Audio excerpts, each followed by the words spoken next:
What's up, guys? Welcome to the Fantasy Addiction Network. Today we're going to be breaking down the game between the DC Defenders and the Tampa Bay Vipers, going and looking at all the fantasy relevant players here, giving a quick breakdown of this game, giving you some start-sit analysis. But hey, if you're new to the channel, make sure you hit that like and subscribe button before we get started, which is right now.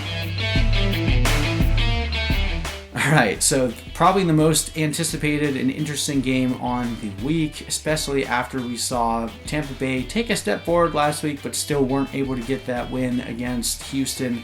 And then DC just absolutely imploded last week, traveling to LA.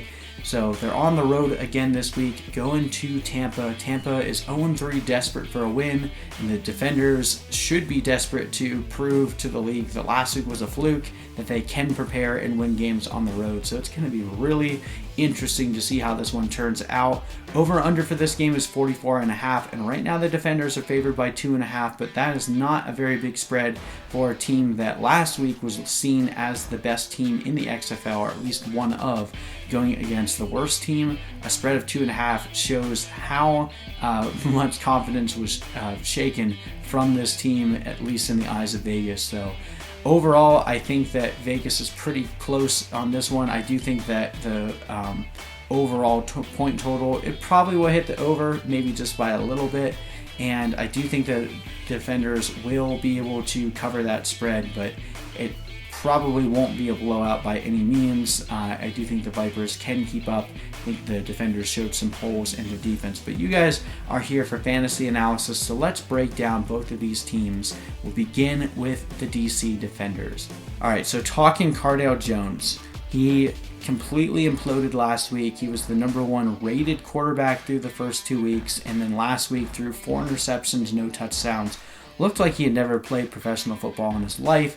So this week we'll definitely be able to test his mettle to see if he can rebound after such a poor performance. The Vipers just got destroyed at home against Houston, and I do think that Cardale Jones should have a nice bounce back here. So I'm willing to roll him out in my fantasy lineups again this week. Hopefully he can rebound.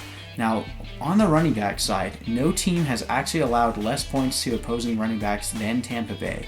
This O-line is still struggling to get healthy in DC, and both Pumphrey and Presley have struggled to put up any fantasy production, and Presley is dealing with a shoulder injury. I'm trying to avoid both this week if at all possible. I would start Pumphrey over Presley, but if Presley can't go, then Brissett would end up being a pretty cheap value play in DFS. But either way, just considering the strength of the Vipers defense is in stopping the run, I would be trying to avoid both of the runners here. All right, looking at the receivers, though, the Vipers allow a lot of wide receiver fantasy points and have been very easy to beat deep downfield.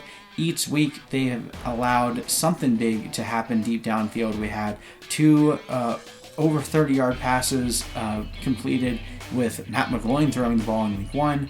We had that giant 68-yard touchdown to Keenan Reynolds, and then last week we had the explosion with Cam Phillips, where the safety and cornerback were basically just absent in the back of the field. So bring in Rashad Ross. While nothing is guaranteed at this point, I am very confident that Rashad Ross should have a rebound game this week, and I would anticipate them to target him deep early and often, assuming Cardale Jones remembers how to throw the ball. Now, Eli Rogers is still getting the most targets and carries the safest floor of all the receivers here, but I'm also willing to flex DeAndre Tompkins should get some targets in the red zone. The 2 Saturday games look to be very low scoring, so these Sunday games should have a lot more scoring to stack up, which is why I'm liking a lot of the receivers here.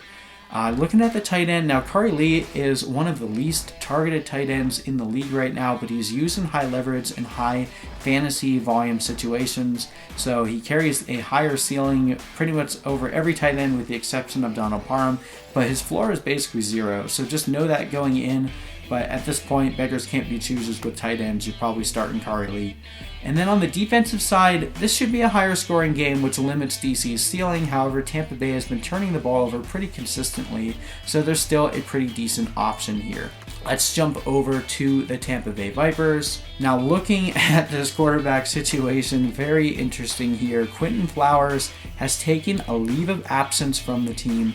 It was basically put aside as like, oh, there's personal reasons that he's leaving, but now we're hearing rumors that he's requesting to be released or traded, which I'm expecting will most likely happen. Probably not before this week is done, but we'll see that sometime early next week. It looks like Aaron Murray is actually going to be active this week, but Taylor Cornelius has already been deemed the starter. He looked all right last week. He's still been pretty inconsistent, but he did have a pretty decent fantasy day, and the Defenders' defense looked pretty porous last week. Considering the number of quarterbacks that we're avoiding this week, I think Cornelius is going to end up being a value, especially in DFS.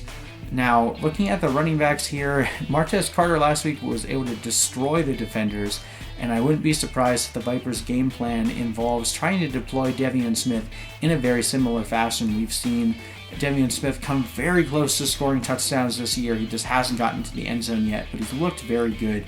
Even when they throw to him, he made a terrific catch last week, so I wouldn't be surprised if they were able to use him a bit more this week. Jacques Patrick didn't play nearly as well last week, and I can't really trust him as a flex as long as Smith is looking like a baller out there. Now, looking at the wide receivers, until Trey McBride happened, the Defenders had been the best team against opposing wide receivers. I'm thinking last week was a bit of an anomaly, but I'm definitely not going to bench Dan Williams. He still looked solid through 3 weeks. Jalen Tolliver is a very interesting question. After getting 13 targets last week, barely anything in the first 2, he's definitely hard to ignore, but I really think his usage really depends on the health of Nick Truesdale.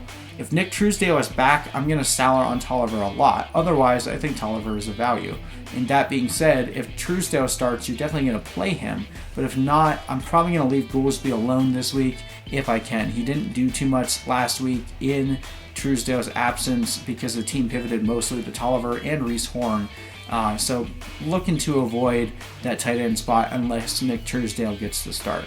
On the defensive side, I do expect DC to rebound, and I'm not taking this game lightly like they did last week, so I would advise against starting Tampa Bay's defense in this game. Alright, so just give you guys a recap, I'm expecting the Defenders to win this game, but it should be high scoring and it should be a close competitive game, so there should be a lot of fantasy points to go around. Make sure you check out my website, fantasyaddictionnetwork.com. Tons of stats and information on there, whether you're playing season long or DFS.